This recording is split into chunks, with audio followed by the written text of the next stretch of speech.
What's on, ladies and gentlemen? My name's Ross, I like games, and today we've got a bunch of new information about this X-Men Mutant Insurrection dice game, which is starting to sound really fun. For anyone that's wondering, yes, it's definitely going to be a pre-order for me. It looks awesome, unless something happens between now and then to change my mind, which does not seem to be happening. Now we're given a little bit of extra information here. We've had some of the heroes confirmed: Rogue, Wolverine, and Storm. Shadowcat, Magic, Ford, the ones we've seen before. We were told that there are 16 mutants to choose from, which is a bit more information. And we were told there are 8 scenarios, including Magneto and the Brotherhood of Mutants, Dark Phoenix, and the Hellfire Club. We were also told that one of them is involving a secret lab using mutants as test subjects, which again, kind of cool. It's not cool they're using mutants as test subjects, that's horrible. But it's information we didn't have before, so I'm kind of alright with that. Again, alright with a scenario, not alright with X-Men being used as test subjects. Now, we've not been given full information yet, but we have been given a bunch of information. So, we've been given one of the scenario cards, the Brotherhood of Mutants. Now, this is the one with Magneto, and when you set up, you put Xavier's dream into play, and it's giving you a hint. You need to complete missions so you can flip Xavier's dream, and then complete all story missions that are put into play. And Xavier's dream basically says that during play, after you complete a mission, you place a star on the card, and if a number of stars on the card is at least equal to, I believe, the number of mutants you've got in play plus 2, could be wrong, then you flip this card, and then you go on and do all the story missions, and off you roll. Now, as you go along, you will engage in a series of battles, and we've seen the example here of Avalanche. Now, essentially, what we've got here is a series of objectives that need to be completed, and what you're doing is trying to roll dice to match the symbols on Avalanche, and when you do that and you hit all 3 of the objectives, you have success, you form a bond on one hero, but if you fail, then you raise a threat by 1, and one hero breaks a bond. And the example they've given us is with Wolverine and Cyclops. Now, what's very cool here is that the heroes seem to have a hero and an assist. So when you're rolling as Cyclops, you've got Cyclops' hero card, but you also use Wolverine's assist card. So Cyclops starts off with 2 red, 2 yellow dice, but Wolverine adds in a red and a blue die to add into Cyclops' pool of dice that you're rolling to try and defeat Avalanche. Now, you do also have skills on both of the characters. Cyclops has 5 health. Obviously, Wolverine doesn't have any, he's an assist. And Cyclops lets you once per round spend any of the DNA results to turn up to 2 of your dice to any explodey result. Although we are actually given the names here, we've got power, teamwork, villainy, and fight. Wolverine's assist says that after assembling your dice pool, you may train one of the fight dice. Now, in the example they've given us, we see that the dice come out like this. So we've got a total of 7 fight, a power, a teamwork, and a villainy.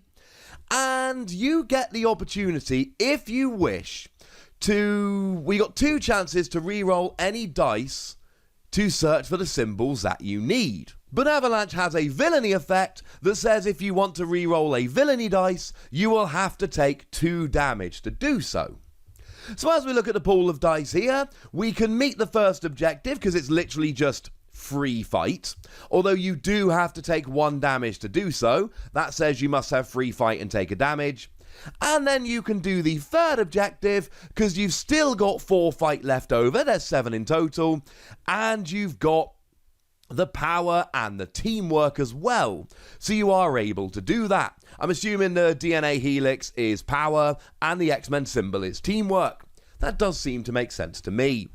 So you've basically done 2 of the 3 objectives, and then it's up to Wolverine to come in and try and hit 3 fight and a power and a teamwork to hit that second objective, defeat Avalanche, and then one hero will form a bond. That's the goal. If Wolverine isn't able to do this, then the threat will be raised by 1, and 1 hero will break a bond. And although it wasn't shown in the reveal article this week, we have actually had a look at Wolverine's hero card, because it was one of the ones they showed off in the reveal trailer, which makes our life, shall we say, just a little bit easier.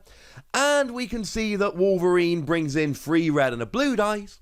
You've got 6 hit points, and once per round you may reroll any number of dice showing either power or teamwork results.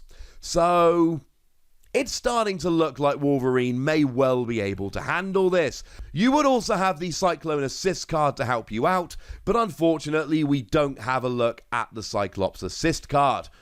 Wait, no, we do. We got a tiny look at it. It brings in 2 blue dice and a skill which is honestly too blurry for me to read. I'm sorry. Now, as you go along, you will form up with other mutants, so essentially you can get yourself allies that are not part of the 16 you choose from at the beginning of the game, but they can still kind of help you out if you find them as you go along. So we've been shown Richter. While you are the active hero, you may exhaust Richter to reroll up to 1 red and 1 yellow die, ignoring any villainy effects. So Avalanche would not let you or force you to take those extra 2 damage. And Cypher, when you become the active hero, you may exhaust Cypher to train teamwork. And it says that special training lets you bank up tokens that can be spent to complete objectives, and you may even have the chance to forge a powerful bond with another hero, such as love or camaraderie. So love, if you and the other love bonded hero are in the same mission. While you're active, you may exhaust this card to add 1 die of any available colour to your dice pool. And camaraderie says that if you and the other camaraderie bonded hero are at the same mission, while you are the active hero, you may exhaust this card to double the value of one of your fight results. However, if bonds become broken, they may turn into something like betrayal, so camaraderie turns into betrayal, and if you and the other betrayal bonded hero are at the same mission, you cannot reroll dice showing fight results. So you can gain the advantages from going on missions and forming bonds, but it could also go wrong. We were told this initially in the initial reveal. We didn't know exactly what it meant, but essentially it's like, yay, I've got camaraderie with another hero, that's awesome. I gain an advantage. No, it's turned into betrayal. Now it's actually harder to complete missions. Now I am sad. We do have one more example here, that is love turning into regret, which says after you assemble your dice pool, you must discard 1 die of any colour, which doesn't sound like fun. Now we have been given a look at the threat track, and essentially it goes along, and as threat builds up, things get worse. So when you hit 15, bad things happen, and as you go along, things might happen like sentinels being deployed. So it's got the villainy skill there to break a bond, and it's going to take 3 fight, 2 fight, and a teamwork in order to actually take the sentinel down. Bad news bears, ladies and gentlemen. Bad news bears. Now, we were given one little look there at what I'm assuming is a culmination of the Dark Phoenix scenario, and you can see that there is a whole bunch of stuff going on here. You see that we've got 3 cards assembled into one, with 7 things that need to be done in order to actually win. We've got breaking a bond as villainy skills. We've got 4 of the 5 missions, essentially, that need to be done, actually causing you to take damage when you complete them, which doesn't sound like a huge amount of fun. And it says during the threat phase, if no hero has a negative bond, add 2 stars to this card. Otherwise, each hero may discard a star from any showdown mission to form a bond. Clearly, there is a lot going on in the final scenario. We do now know an awful lot more about this game. We're starting to get a good look at exactly how the game plays and how the game works. I, for one, am extremely excited. This seems like the kind of game that is right up my alley. But as always, ladies and gentlemen, I'd be excited to hear what you think. I should also show you, and Fantasy Flight games do tend to do this, there is actually a special playmat coming along. And I'm kind of a sucker for this. I bought the giant playmat for Keyforge, and I bought the giant playmat for Marvel Champions. I think there is a pretty good chance I'm going to end up buying a giant playmat for this as well, because X-Men are cool and look how awesome that mat is. But now, ladies and gentlemen, I want to know what you think. I want to know your thoughts on the game. I want to know if this is something that looks fun for you. So let me know in the comment section, would you? Go nuts! Be nice. And then make sure you like this video, subscribe to this channel, follow me on Twitter at the Wossy. That's where we talk about, well, all kinds of fun new games, like this one. And do consider checking out patreon.com/PTCGradio, where you can support the channel, get some bonus podcasts, and all kinds of fun stuff. But by far the most important thing, as always, look after yourselves till next time, would ya? Thank you very much for watching. My name's Ross, and you've been watching Wossy Plays.